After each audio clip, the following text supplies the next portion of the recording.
নতুন করে একটি সংসার শুরু করেছেন। প্রথম মাসেই বাজার থেকে কিনে ফেললেন চাল, ডাল, তেল, গ্যাসের সিলিন্ডার, ফ্রিজ, টিভি, দরকারি অদরকারি সবকিছু। নতুন সংসার বলে কথা, তাই কেনাকাটার তালিকাও বড়। কিন্তু মাসের শেষে হিসাব মেলাতে গিয়ে দেখা গেল বেতনের চেয়ে খরচ বেশি হয়ে গেছে। তখনই দুশ্চিন্তা শুরু হয়, এই বাড়তি খরচ সামলানো যাবে কিভাবে। বাংলাদেশের অর্থনীতি যেন এখন ঠিক এমন এক পরিস্থিতির সামনে দাঁড়িয়ে আছে। নতুন সরকার ক্ষমতায় এসেছে খুব অল্প সময় আগে। এরই মধ্যে জ্বালানি, খাদ্য, অবকাঠামো এবং প্রতিরক্ষা খাতে বড় বড় কেনাকাটার সিদ্ধান্ত নেওয়া হয়েছে। সরকারের যুক্তি স্পষ্ট, দেশের জ্বালানি নিরাপত্তা নিশ্চিত করতে হবে, খাদ্য সরবরাহ ঠিক রাখতে হবে, কৃষি ও শিল্প উৎপাদন সচল রাখতে হবে। কিন্তু অর্থনীতির হিসাব একটু গভীরভাবে দেখলে প্রশ্ন উঠছে, এই বিপুল ব্যয়ের অর্থ আসবে কোথা থেকে? 11 মার্চ 2026 তারিখে সরকারি ক্রয় সংক্রান্ত মন্ত্রিসভা কমিটির এক গুরুত্বপূর্ণ সভায় একের পর এক বড় সিদ্ধান্ত নেওয়া হয়। নতুন সরকারের অর্থমন্ত্রী আমির খসরু মাহমুদ চৌধুরী সভাপতিত্বে অনুষ্ঠিত সেই সভায় জ্বালানি, খাদ্য, কৃষি, অবকাঠামো এবং প্রতিরক্ষা খাতের বেশ বড় কিছু প্রকল্প ও আমদানি অনুমোদন দেয়া হয়। প্রথমেই আসে জ্বালানি খাতের বিষয়টি। মধ্যপ্রাচ্যে চলমান অস্থিরতার কারণে বিশ্ব বাজারে গ্যাসের দাম হঠাৎ বেড়ে গেছে, কিন্তু বাংলাদেশে বিদ্যুৎ উৎপাদন ও শিল্প কারখানা চালাতে গ্যাস অপরিহার্য। সেই কারণে সরকার আন্তর্জাতিক স্পট মার্কেট থেকে 3টি কার্গো তরলীকৃত প্রাকৃতিক গ্যাস কেনার সিদ্ধান্ত নেয়। প্রতিটি কার্গোতে প্রায় 33,60,000 MMBTU গ্যাস রয়েছে। এই তিনটি কার্গোর মোট দাম পড়েছে প্রায় 2,654 কোটি টাকারও বেশি।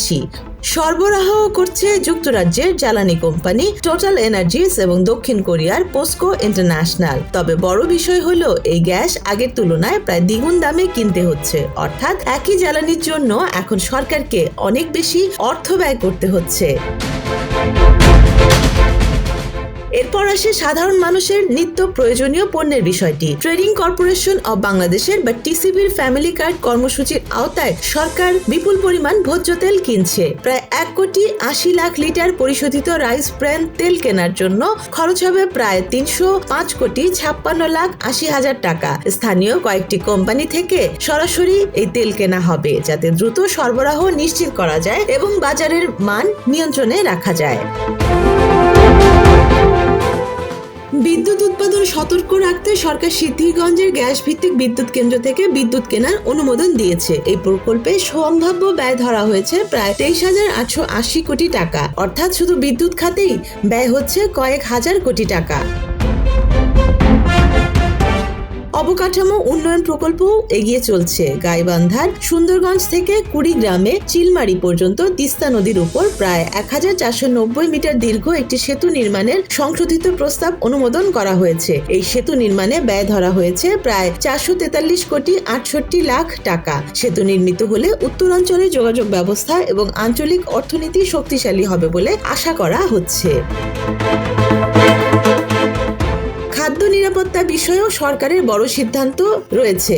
আন্তর্জাতিক দরপত্রের মাধ্যমে ভারত থেকে প্রায় 500 মেট্রিক টন বাসমতি চাল কেনা হচ্ছে, যার জন্য ব্যয় হবে প্রায় 217 কোটি টাকা। পাশাপাশি পাকিস্তান থেকে আরো 5,000 মেট্রিক টন আতপ চাল আমদানির অনুমোদন দেয়া হয়েছে। খাদ্য মজুত বাড়ানোর অংশ হিসেবে রাশিয়া থেকে বড় পরিমাণ গম আমদানির চুক্তিও চূড়ান্ত হয়েছে। কৃষি খাতেও বড় কেনাকাটা করা হচ্ছে। আসন্ন চাষাবাদ মৌসুম সামনে রেখে সরকার প্রায় 2,65,000 মেট্রিক টন সার কেনার অনুমোদন দিয়েছে। মরক্কো ও তিউনিসিয়া থেকে টিএসপি সার, সৌদি আরব ও দেশীয় কোম্পানি কাফকো থেকে ইউরিয়া সার এবং রাশিয়া থেকে এমপিওপি সার আমদানি করা হবে। কৃষি উৎপাদন ঠিক রাখতে এই সার সরবরাহ অত্যন্ত গুরুত্বপূর্ণ। এছাড়া নিত্যপণ্যের তালিকায় রয়েছে সয়াবিন তেল, মসুর ডাল এবং চিনি। এর মধ্যে শুধু মসুরের ডালই কেনা হচ্ছে প্রায় 20,000 মেট্রিক টন, যা টিসিবির মাধ্যমে ভর্তুকি মূল্যে বিক্রি করা হবে। প্রতিরক্ষা খাতে নেওয়া হয়েছে গুরুত্বপূর্ণ সিদ্ধান্ত। যুক্তরাষ্ট্রের সঙ্গে একটি বড় সামরিক বাণিজ্য চুক্তি হয়েছে। পাশাপাশি জাপানের সঙ্গে প্রতিরক্ষা প্রযুক্তি হস্তান্তরের চুক্তি স্বাক্ষরিত হয়েছে। ইতালির প্রতিরক্ষা প্রতিষ্ঠান লিওনার্দো এসপি এর কাছ থেকে ইউরোফাইটার টাইফুন যুদ্ধ বিমান কেনারও প্রক্রিয়া এগিয়ে যাচ্ছে। সব মিলিয়ে গত এক মাসে সরকারের কেনাকাটার তালিকা এতটাই বড় যে হিসাব করলে কয়েক লক্ষ কোটি টাকার প্রকল্প ও চুক্তির ছবি সামনে আসে। আর এখানেই উঠে আসে সবচেয়ে বড় প্রশ্ন, এই বিপুল ব্যয়ের অর্থ কোথা থেকে আসবে? অর্থনীতির মূল ভিত্তি হলো আয়ের সঙ্গে ব্যয়ের ভারসাম্য। বাংলাদেশ বিদেশি পণ্য রপ্তানি করে যে অর্থ আয় করে সেটি রপ্তানি আয়। 2025-26 সাল অর্থ বছরের প্রথম 7 মাসে বাংলাদেশে রপ্তানি আয় হয়েছে প্রায় $29 বিলিয়ন, কিন্তু একই সময়ে আমদানি হয়েছে আরো বেশি। ফলে তৈরি হয়েছে প্রায় $11,000 বিলিয়ন বাণিজ্য ঘাটতি। সহজভাবে বললে দেশ যত ডলার আয় করছে তার চেয়ে প্রায় $10,000 বেশি খরচা করছে। বাংলাদেশের বৈদেশিক মুদ্রার রিজার্ভও সীমাহীন নয়। 2026 সালের মার্চ নাগাদ দেশে মোট গ্রস রিজার্ভ রয়েছে প্রায় $34 বিলিয়ন। আন্তর্জাতিক হিসাব পদ্ধতি অনুযায়ী কার্যকর রিজার্ভ প্রায় $29 বিলিয়ন। যদি আমদানি আরো বাড়তে থাকে এবং রপ্তানি সেই হারে না বাড়ে তাহলে ওই রিজার্ভের ওপর চাপ তৈরি হতে পারে। তবে বিষয়টি পুরোপুরি নেতিবাচকও নয়, কারণ সরকারের অধিকাংশ কেনাকাটায় বিলাসিতা নয় বরং